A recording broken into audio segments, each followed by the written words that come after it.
This episode is brought to you by Indeed. Stop waiting around for the perfect candidate. Instead, use Indeed sponsored jobs to find the right people with the right skills fast.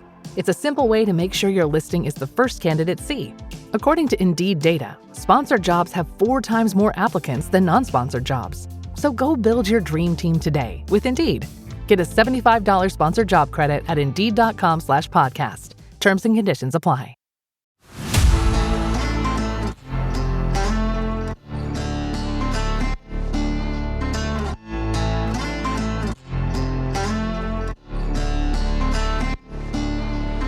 What's going on, y'all? It's your host, Will, coming back for a new episode of the HuntStand podcast.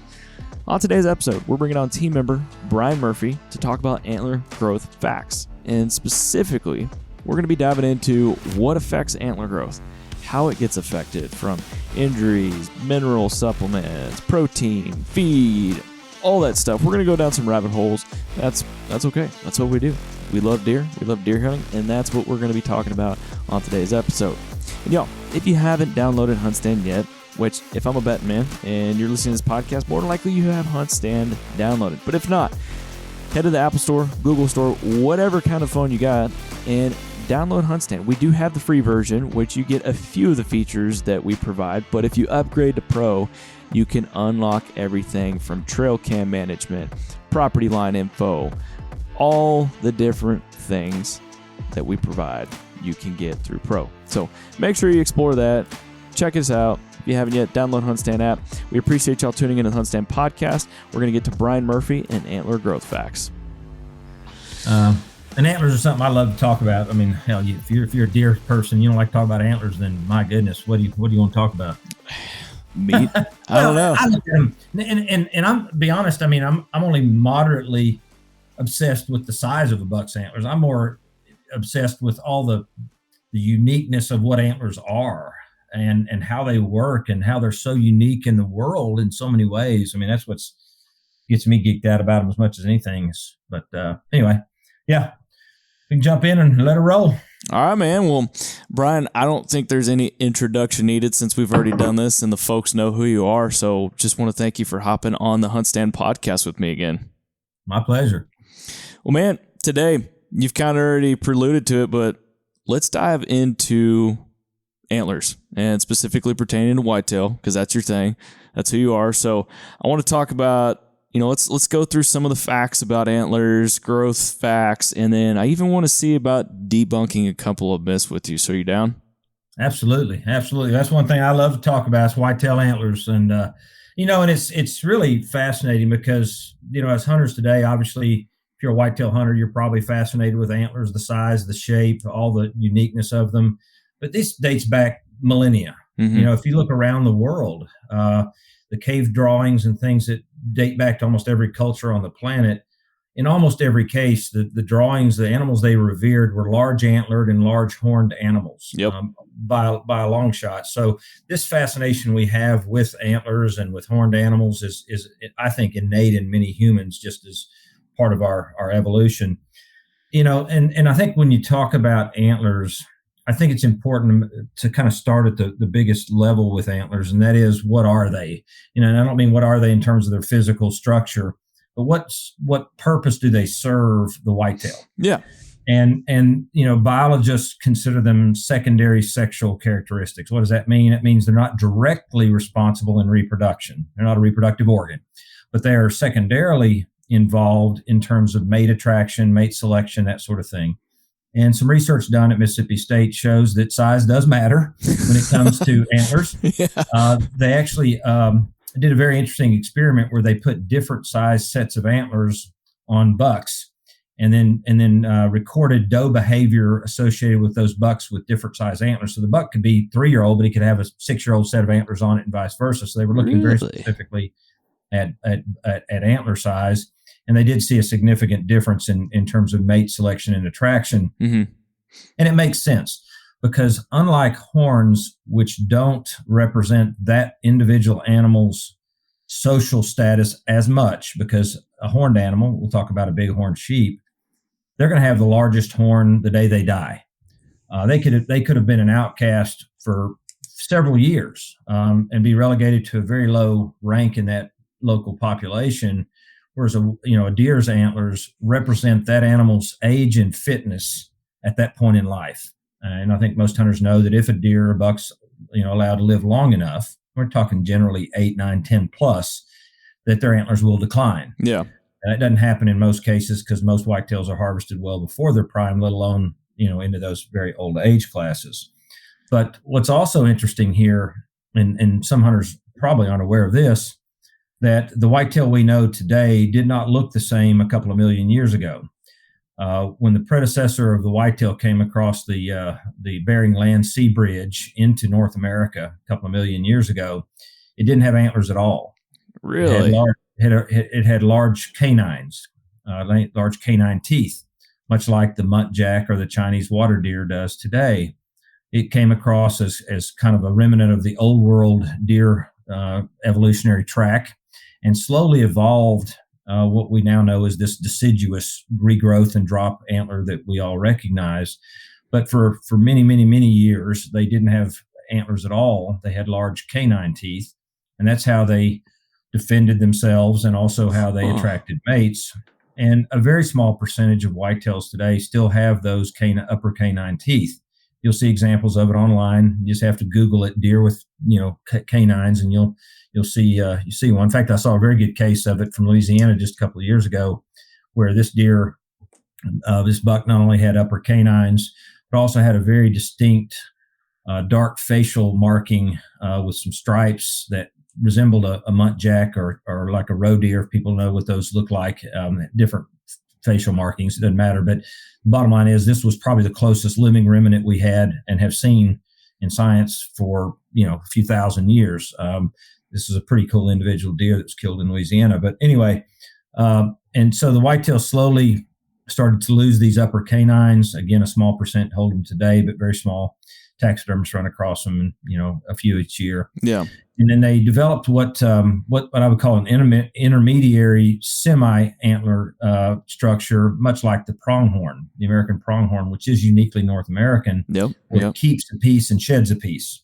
So it has kind of a bony understructure and a sheath that it will shed. Whitetails had a structure similar to that for many hundreds of thousands of years, and then slowly lost that and developed what we have today. So that's what we're starting with. We know that there are some very unique differences among antlers and horns. I mentioned one of those a moment ago, that horns start growing early in a male's life and stay on them until they die. Yeah.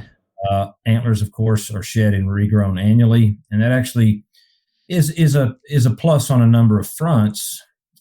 If a whitetail damages its antlers and growth one particular growing season, it has a chance to fix it.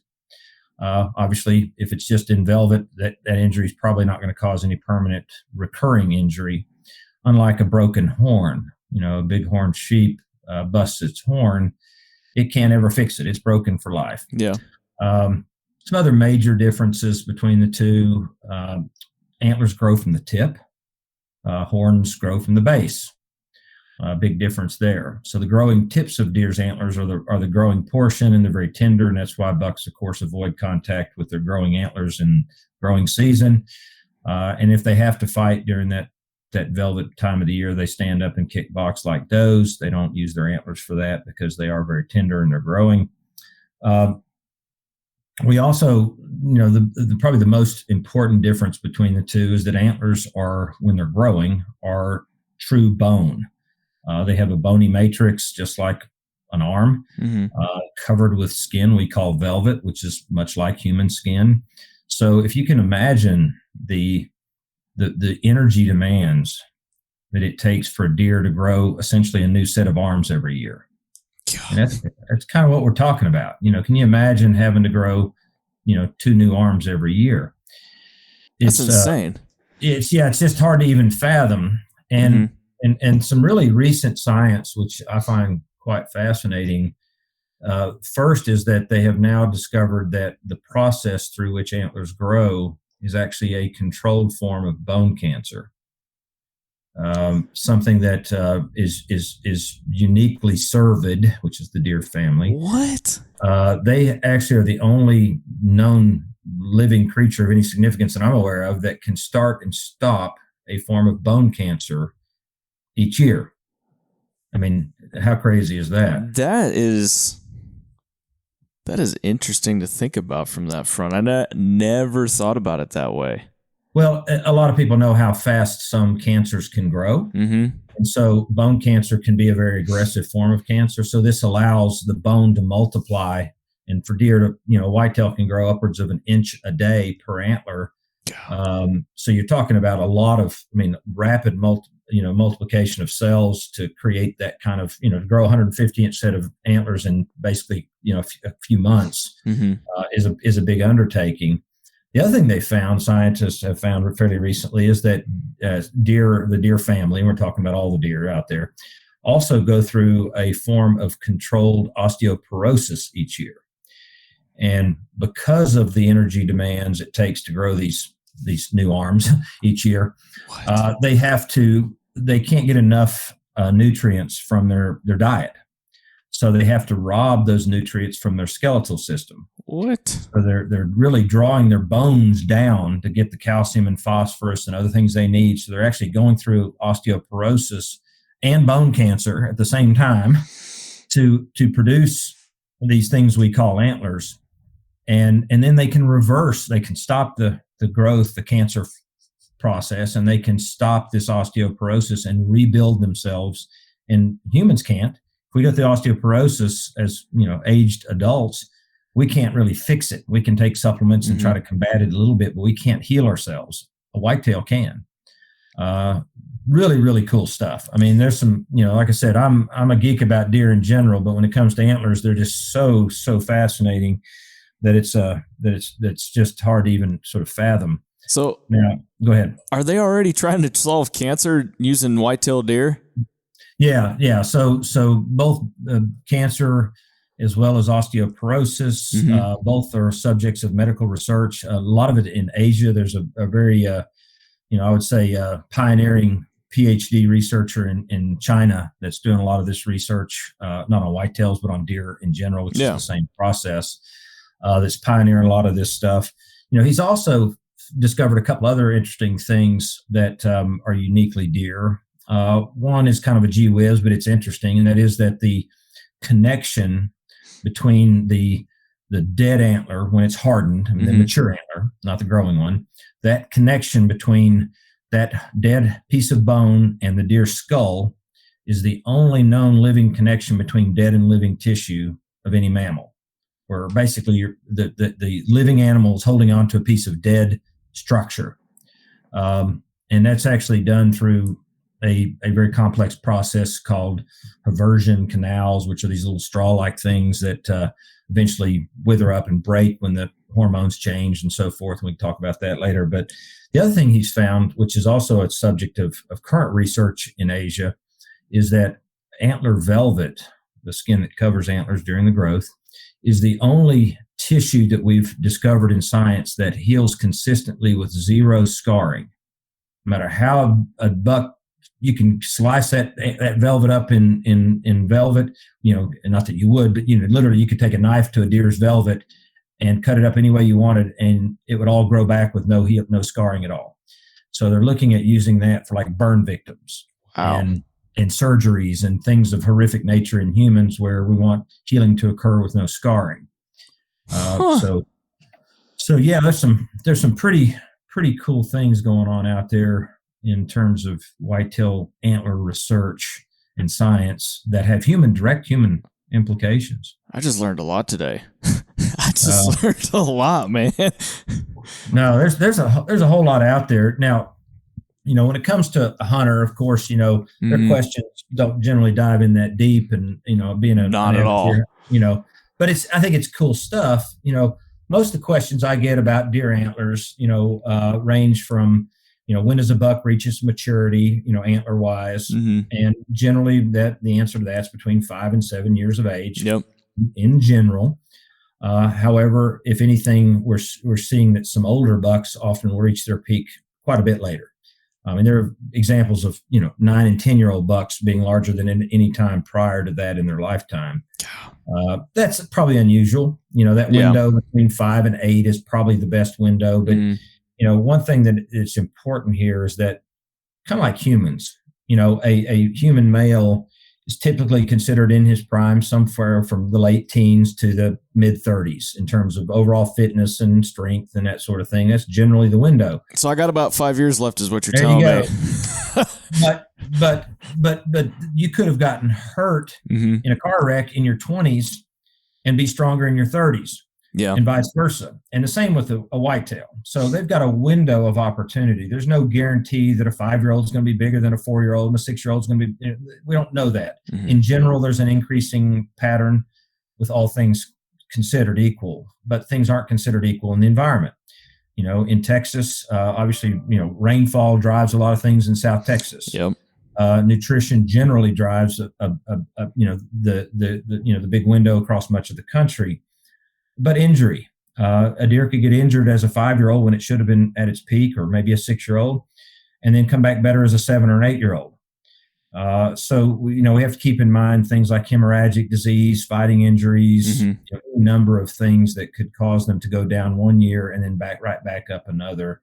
So I tell hunters that if you're watching a particular buck and you got a pretty good idea of his age, once he hits that 5-year-old age bracket, keep an eye on him. He may be his best at 5. He may be his best at 7. So there's some up and down. So just because he declines 1 year, don't immediately shoot him and say he's going backwards. Because I like to see at least a 2-year trend in a buck.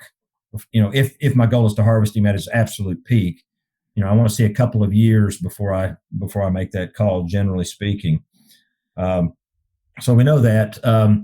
We know what causes antler growth and casting in terms of the timing of it. It's photoperiod. Photoperiod is just the length of daylight hours, and that changes throughout the year, obviously. And we know that the rapid increase in day length after the winter solstice and third week of December, we start seeing increasing day length. That triggers a response in the deer's eye, its optic nerve in its eye. That starts a chain reaction of events that sends signals down to its reproductive organs to say, hey, shut down, it's over. And it starts the slow process leading up to shedding or casting of the antler. Yeah. Eventually those testosterone levels reach a low enough point that it triggers the release, the breakage of those straws, those things called reversion canals that hold the antler to the skull. Those break and they fall off.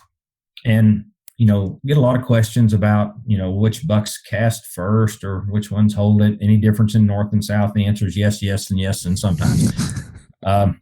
So in general, and these are generalities, in general, we see older bucks casting earlier than younger bucks in the northern U.S. Yeah. And we see the reverse of that in the south in general. And these are very general trends. Okay. And the reason being is that I think most hunters are aware that deer in the central to northern states all breed mostly in November. They have pretty consistent ruts and they have more harsh, severe winters. So the bucks rut hard and fast in November and they start hunkering down to basically conserve energy and survive. Yeah. And so their testosterone levels decline quicker and they drop their antlers a little bit earlier than the younger bucks. In the south, we have very different breeding seasons, very protracted, very, long breeding seasons. The older bucks need to keep, their antlers on their head and their testosterone levels high longer. So we see bucks carrying their antlers sometimes into March and April. It's not uncommon to see bucks with, headgear on in March, April, and sometimes even May, which is extremely late. Wow. But most will cast in, February, March. Yeah. In the south. When it comes to timing, individual bucks' timing of casting their antlers, I get questions. Does the same buck drop about the same time every year? Well, we don't know in the wild is the answer. In captivity, in deer breeding facilities and captive, research facilities, yes, most seem to cast within about 3 days of the same date each year on the calendar. Oh, wow.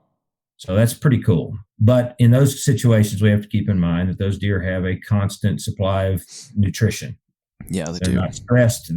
Everything's consistent when they're in captivity. Controlled environment. Yeah. Yeah. So we don't know if that occurs in the wild or not. We do also know from this captive research that most bucks cast both antlers within a 48-hour period. So again, in captivity, controlled conditions, most bucks will cast their antlers within about 3 days of the same date on the calendar, and most within both antlers within 48 hours. Okay.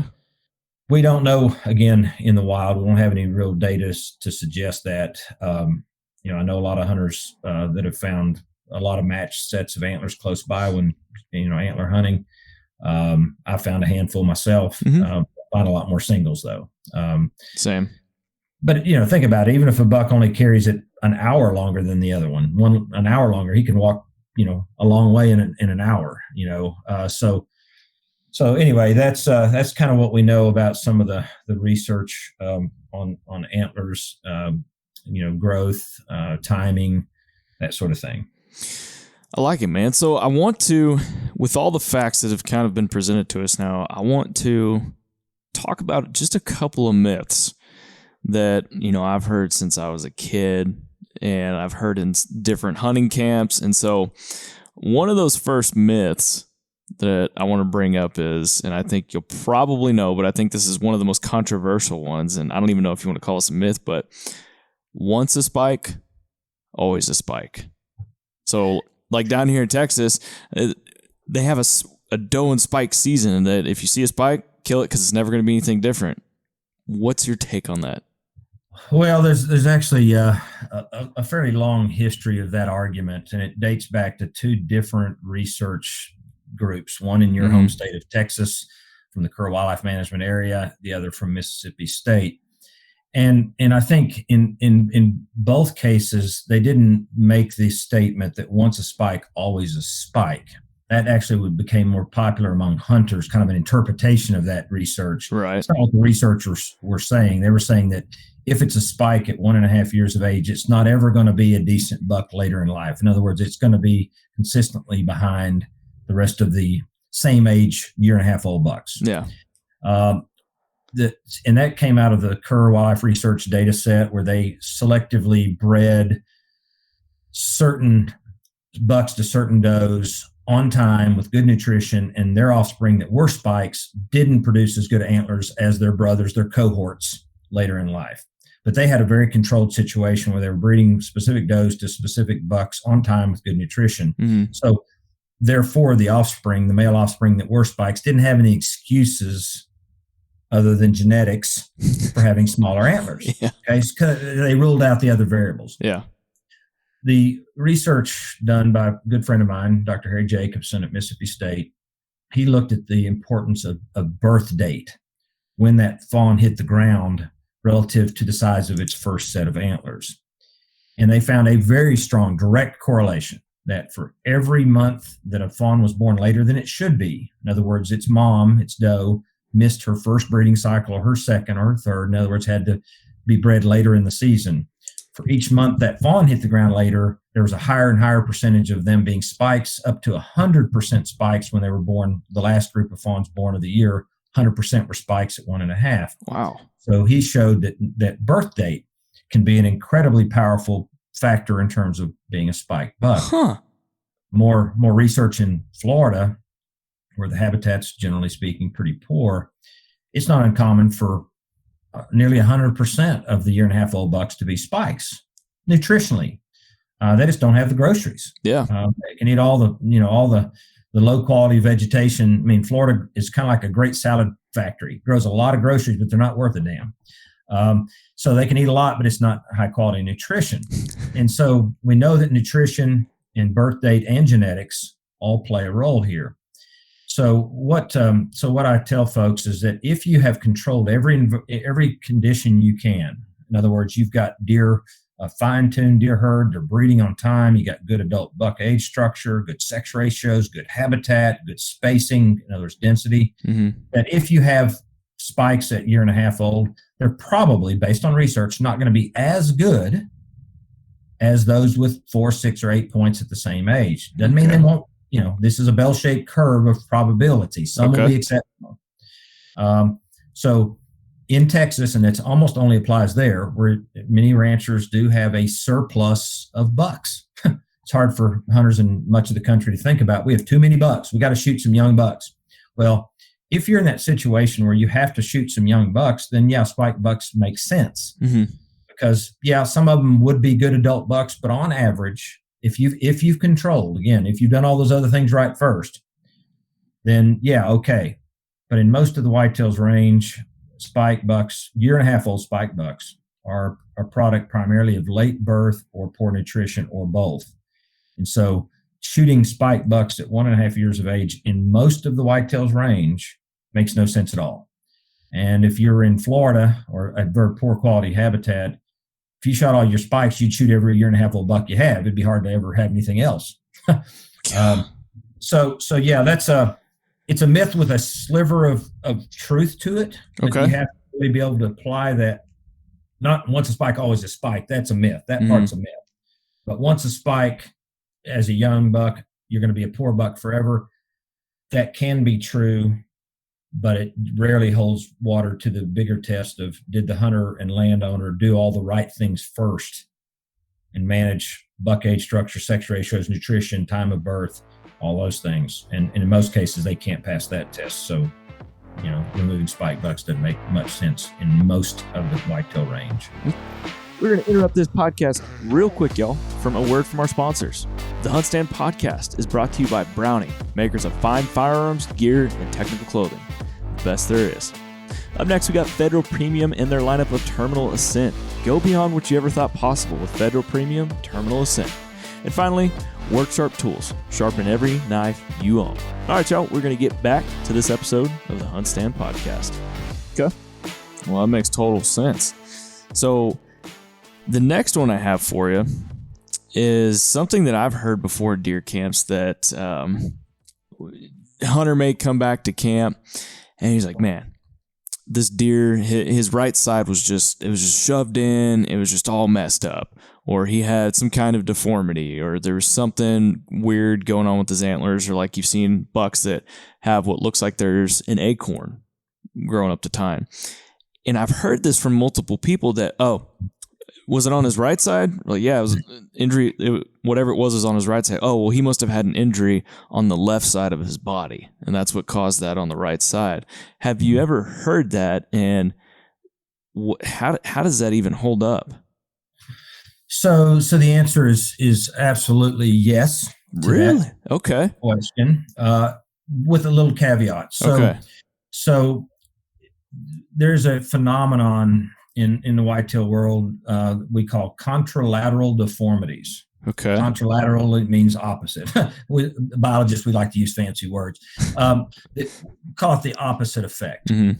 So, and we don't fully understand the mechanism, but we think that it is due to the central nervous system wiring harness that mammals have.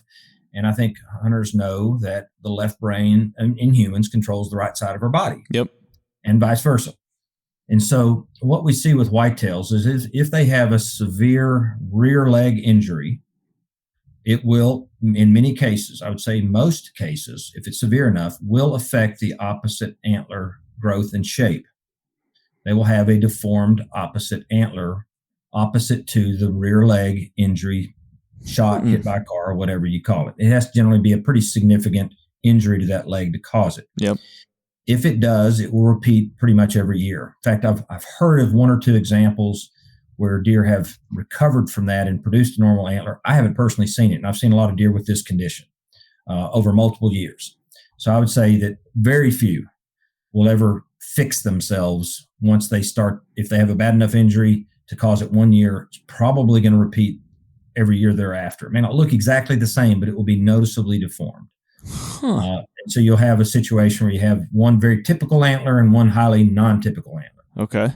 That's generally a red flag for an opposite leg injury. However, when it comes to a front leg injury, we don't see as consistent of a pattern.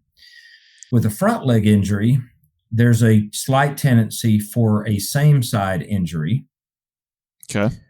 With sometimes an opposite and sometimes both. So what we see with the rear leg is very consistent, very predictable. When we see a front leg injury, we typically more often see a same side deformity, sometimes an opposite and sometimes both. So we don't really understand why it's less consistent, but an injury of some sort is consistent. It's just where it manifests on the body. So that's a very common cause of the situation you describe. Another fairly common cause of one typical antler and one non-typical antler is a damage to the pedicle, the stump from which the antler grows. Okay. So it can happen at antler casting. In fact, about 15% of the antlers that I've identified, thousands where I've looked at them, if you turn them over and look at the end of the cast antler, often you'll see a piece of the pedicle. In other words, extra skull material attached to that antler that should be there. So if you get some pedicle breakage during antler casting or fighting or something like that, often that will cause a deformity on that side because you basically disrupted that normal shape of the pedicle and created some fractures there. And many hunters have gone out and here in the Southeast, one of the most common trash trees we have is called the sweet gum. We love to cut them down, boy, because they just grow everywhere. But every time you cut them down, they sprout 3 more of them. And that's kind of what's happening there when you break the pedicle, is you can get some supplemental growth there, some abnormal growth. Okay. And in fact, it also explains, some hunters have seen what we call accessory antlers, a projection protruding from a deer's forehead or its eye socket.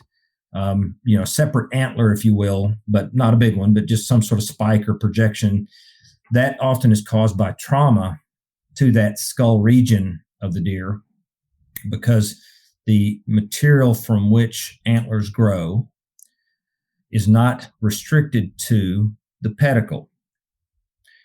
So in other words, the same tissue that antlers grow from does not only live on that little stump on the deer's head, it actually extends around the parts of the forehead, the eye socket, etc. However, under most conditions, hormonal control, lack of injury, nothing happens there. However, if something does happen, some trauma or what have you, often you'll get a supplemental antler to sprout from that region. Okay. And in fact, deer researchers, there's pretty cool stuff done in Canada, about 25 years ago now, where they've actually taken some of that pedicle material and transplanted it to different parts of a deer's body, like its leg or its back, and grown an antler from it. So we can theoretically grow an antler on a lot of parts of a deer's body if we want to. Well, dang.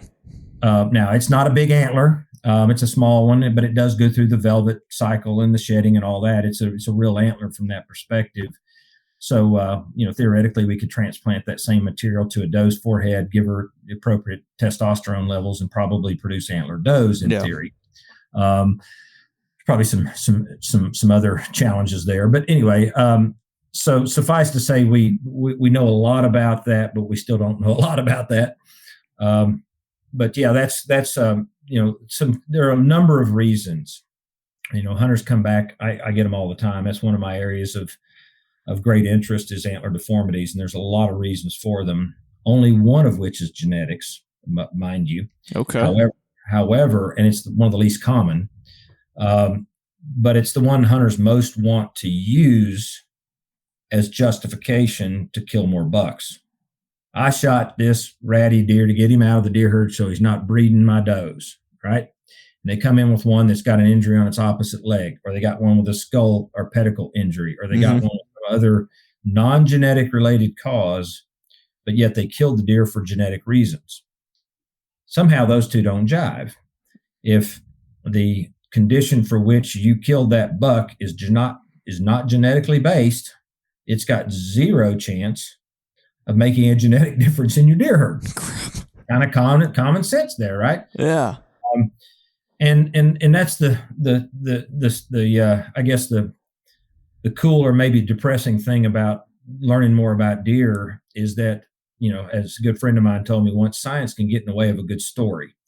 And once you understand the deer well, a lot of your excuses don't hold up anymore. True. You can't use those same excuses when you know better. And so genetics are one cause.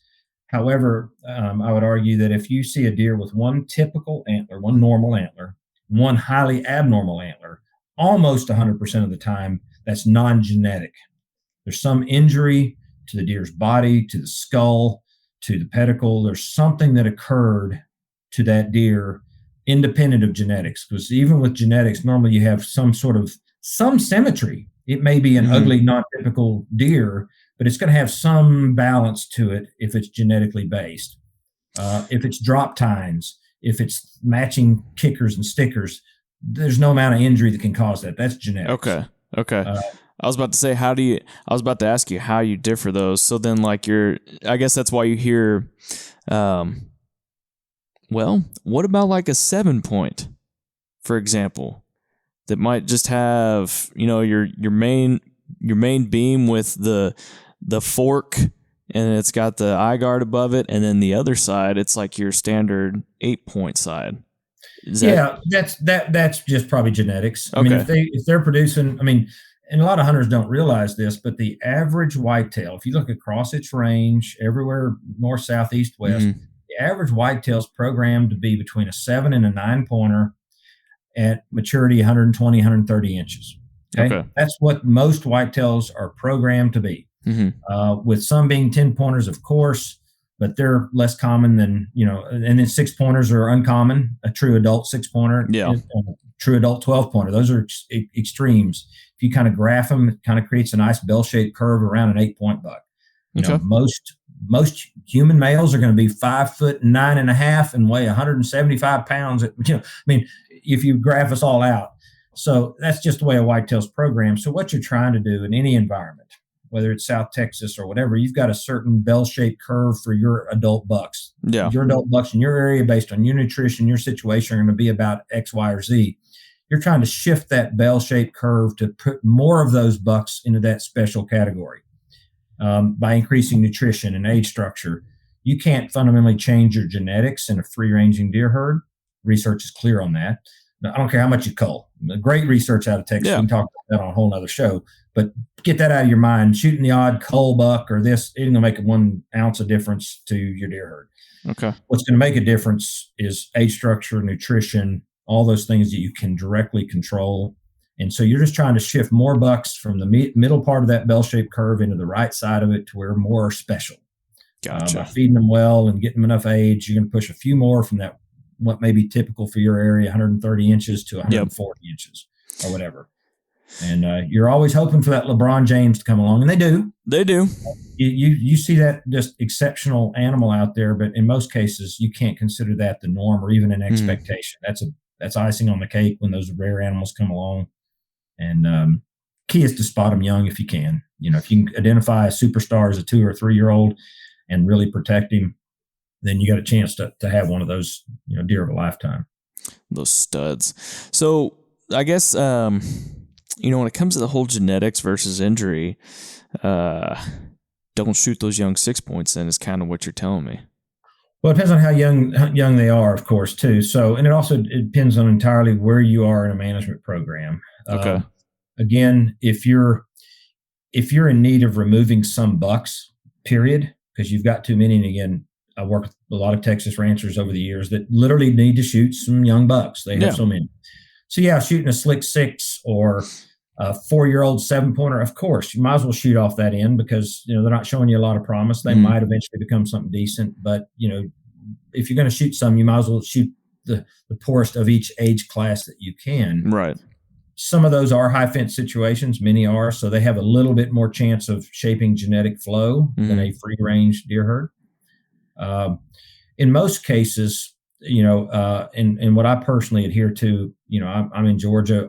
I hunt a very intensively managed Georgia piece of ground. We got some great deer. We do shoot some management deer, but we never shoot one that I can recall before 4.5 years of age of any. We give every buck the benefit of the doubt. And once they hit, 3 or 4, they start to show you in most cases what they've got. Yep. I've seen way too much change in 1.5 and 2.5-year-old bucks to be culling into those age classes. I just see some bucks that'll blow your mind how much they can change. Just off the charts, blow your mind. I'll tell you a story about one in a moment. But once we identify one that, let's say he is a mainframe 8, but missing both brow tines. Yeah. So he's basically a 6. And he's done it 2 years in a row. Now he's 4. Of course, if we want to take him, go ahead and take him. Mm-hmm. We're not doing it thinking we're really changing genetics. We're doing it because he's taking up space and food.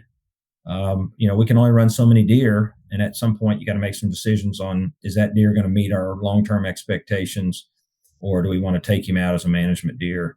I don't like the word cull as much as management, because culling, infers some incredible inferiority, and that therefore you're making a positive change in your deer herd. Management deer is just a management decision. I took him out because he was eating groceries. Yeah. Now I do have a quick story about a deer that I helped grow at the University of Georgia. I was in charge of their deer research program for a couple of years, and had a 3-year-old buck that we got from North Carolina. And at 3.5, he produced a 80-inch rack at 3-year-old. I would say pretty poor, right? Wow. Certainly not anything special. Little guy. I'd say below average. Yeah. We didn't change anything. The next year, he blossomed into a 176-inch mainframe 10 with 14 scoreable points. What did y'all do? We didn't jack him up with any special hormones. We fed him deer chow and let him alone. We didn't do anything special that a landowner couldn't do out there. Now, what was really crazy with this deer is and he was known age. He was raised as a pet. He was picked up as a fawn in North Carolina, and in our research, and because he was hand reared, we could use him at the university for some research. So that's why we took him in. His name was Cooter, and Cooter was a cantankerous fella because he'd grown up used to humans and considered them all equals. But so at 4, we knew his age. So at 3, he grew up. We brought him in like June when he was just starting his antler growth as a 3-year-old. So at 3.5 that fall, he produced 80-inch 8-point rack, one small kicker off the base, so technically a 9. Next year, he blew up into a mainframe 10, 14 scoreable points, 176-inch gross, just an incredible giant southern deer for that age. And so we just couldn't wait to, see what he could do at 5 or 6. Well, the next year at 5, nothing changed again. Diet stayed the same. Everything stayed the same. He reverted back to a mainframe 8, 130-inch deer. What? Yeah. What's this deer chow y'all were giving? Was it just corn, protein? Just Purina deer chow. Okay. Something. This was a captive deer research facility. We didn't have enough acreage to let them eat, enough natural forage. So we just basically fed them a deer chow. This was nothing, like I said, it was no jacked up special hormones, chemicals. We didn't do anything, out of the ordinary. But I've seen this enough times where deer have changed so fundamentally that you couldn't, without a distinguishable characteristic like a notch in the ear or a big white patch on them, you'd be hard pressed to convince yourself as a hunter that was the same deer. That'd be hard. We knew because, that was Cooter, number 32. We can't miss that one. No. And so it takes sometimes those known cases to really prove to deer hunters and deer researchers that a lot of times we see these just deer come up seemingly out of nowhere, these giants. And sometimes they were there all along, and sometimes they're actually just interlopers coming through on a dispersal event or an excursion. Yep. Some trip outside of their normal home range. So there's a lot of reasons we can see these kinds of things occur, but yeah. So we as much as we think we know about antler growth and all this great science, we still don't know a lot. It's such an incredibly complex subject that we do know, generally speaking, it's controlled by photoperiod. We talked about that earlier, and some research has confirmed that a deer, if you put them in a controlled lighted condition where they don't have access to natural daylight, you can adjust the length of light they perceive just with lights. And researchers have actually been able to get a whitetail to go through 3 complete antler cycles in 12 months just by tricking its brain. Yeah. Now it's summer, now it's fall, now it's spring, and it just condensed the year down to basically a shorter period. So they got a deer to grow up upwards of 3 antler cycles in 12 months. Wow. When they tried to push it beyond that, it reverted back to 1. So there must be some sort of trigger in there that at some point says we can't mobilize any more resources. We can only grow, we went from growing arms to growing fingertips now. Jeez. Best we can do.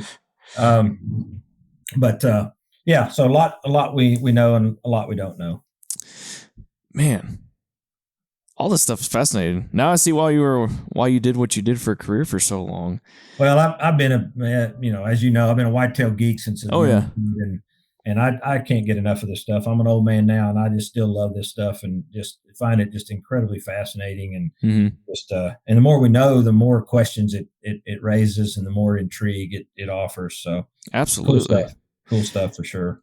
One of the other ones I want to ask you, and this isn't necessarily a myth, and I think we'll wrap it up with this one, but in Texas, and I can only speak on Texas because it's where I've hunted my whole life. We've had deer before that we call them stags, that they never lose their velvet. I don't know if that's the correct term, biological term that's been used, but they never get rid of their velvet. Why is that? Yeah. So the reason for it can be varied, but the underlying cause is the same in every situation. And that is they do not have enough of the male hormone testosterone to finish the final part of the antler maturity process. Okay. And what I mean by that is, so a buck loses its antlers, let's say winter, early spring. It starts its new set a few weeks later. It starts growing his little nub, and he's going to carry that set of velvet antlers through the summer, grow it out. And then right about in most parts of the whitetails range, sometime in early September, they get this incredible surge of testosterone. And testosterone is the male hormone, right? So that creates this final hardening of the antler. So when the antler mineralizes, okay, the velvet has to be shed because it becomes dead bone underneath that tissue. Yeah. And so it is that surge of male hormone testosterone that causes this process to happen. Okay. It's also the same hormone that keeps them in the mood, so to speak, all during the breeding season. So these high testosterone levels makes humans aggressive. It makes bucks aggressive. I mean, it makes them men, if you will. So half the year, bucks aren't really men. They're kind of its most of the year. They have such low testosterone. That's why they hang out in bachelor groups all summer with their buddies and have a great time. No fighting, no nothing. We get along just fine. We eat the farmer's soybean field or whatever, and we get along. And then all of a sudden, this testosterone hits them. Bachelor groups break up because they're ticked off at each other all of a sudden. You know, they're vying for opportunities. So bucks that don't have enough of that testosterone never finish that final step, and so they stay in velvet. They stay in velvet for life. They do not ever shed that set of antlers. Yeah, and they carry them through the winter. And if it's in Texas, not a big deal because it doesn't get cold normally, that cold. If it's in northern Iowa, then they can actually have some frostbite, some damage, because that is velvet still on that. It's not supposed to be out there when it's minus 25. That's supposed to be gone, right? So it can get frostbitten and what we call necrotic black. We can see some breakage of that antler because underneath it never hardened, so it's still brittle. So they're carrying velvet-covered porous antlers. So because they had low testosterone, why? Well, they can be born with a condition where the testes never descend fully out of the abdomen into the scrotum. And so they have an internally high body temperature that prevents normal testosterone production, normal testes function. They can get in a fight. They can jump a fence the wrong way and hang something they cherish. So there's a lot of reasons. Bottom line is they have insufficient testosterone levels. What caused it? A number of things can happen that can cause that to happen. Some can happen early in life. Some can happen later in life. But the bottom line is that if they, in fact, have velvet antlers, they're almost assured to have them for life. Research has shown that they don't grow 100% on top of 100% every year. They grow about 10 to 15%. So a buck's going to add about 10 to 15% new antler growth on top of that old set every year. When the other bucks are growing their antlers, they start again too. They start growing and they grow a little bit more on top of it. Dang. And I've got one story from my days at the University of Georgia as well. We had a buck. His name was Bud. And Bud we used him to heat check our does. Students had to actually parade him into a stall with a doe each day. And when a doe was in heat, she would stand. And anyway, he was vasectomized, so he never got any real action. But he was cantankerous. Poor guy. I can understand that. But he got so rank and difficult to work with that he was hurting students. He didn't have his antlers on, but he'd still headbutt you into the wall. I mean, just really was an aggressive, ticked off young man. And so we had two options, either to kill him or to dramatically alter his behavior. And I think you know where I'm going. By altering his behavior, we had to remove two things he cherished. And his name went from Bud to Bud Light after that process. Well, Bud Light lost his ability to produce testosterone. Oh, man. That does not prevent a deer from growing antlers. It prevents them from finishing those antlers. So he grew another set of velvet antlers and was placid as he could be. Boy, he was so gentle. He was just easy. So we speculated the next fall, Dr. Carl Miller and myself said, we ought to give Bud Light a little testosterone, let him harden that set of antlers and grow another set. So we delved into the literature to see how much one should give a buck of this testosterone. And, the literature wasn't real clear there. So we did what most good hunters would do when planting a food plot. If it calls for 6 pounds per acre of the seed, we doubled it. And so we ended up giving him 180 milligrams of testosterone, which we didn't know if that was too much or not. That's what we kind of thought was right. Well, I can tell you it was on the high side, quite a bit. So we hit him with this shot of testosterone. He was in full velvet in November, still in velvet. We hit him with this testosterone. And within 24 hours, he started to become a raving lunatic, running laps, bashing his head up on the fence. We put him out in the largest outer pen we had, about a half-acre enclosure. And he ran laps, only stopping to scrape and rub when he could. And he'd run laps looking for a doe. And we dare put a doe in there, he'd have killed her. And then what was really neat about it is as that testosterone quickly flushed out of his system, because it was externally, administered, he didn't produce it. We gave it to him. So it flushed through him pretty quick. So within a week, he went through an accelerated rut and an accelerated hardening, velvet removal, and antler shedding process. Wow. All that happened very, very quickly. And, he went through all of this and dropped his antlers and was done in less than 2 weeks.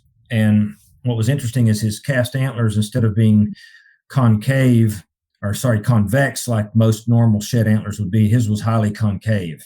The process through which those little straw structures had to collapse and break happened so quickly that he couldn't even form a normal cap to his antlers. You could have taken a tequila shot out of the top of his antlers. It was so pretty cool stuff. So yeah, there's some now, and another caveat of that is there are true antler does as well. They're not very common. Most are what we call hermaphrodites, which are actually bucks or deer with both male and female sex organs. So a lot of the so-called antler does that are killed, particularly the large ones, are probably hermaphrodites. Really? But there are some antler does. Most of them are velvet, and productive though. Dr. James Kroll, Stephen F. Austin University there in East Texas, had a doe some years ago that was in her late teens when I last checked in on her. And she had small velvet antlers, true antler doe, but had been giving birth to twin fawns every year her adult life and was still cranking them out at age 14. So, wow. So yeah, man, pretty cool stuff.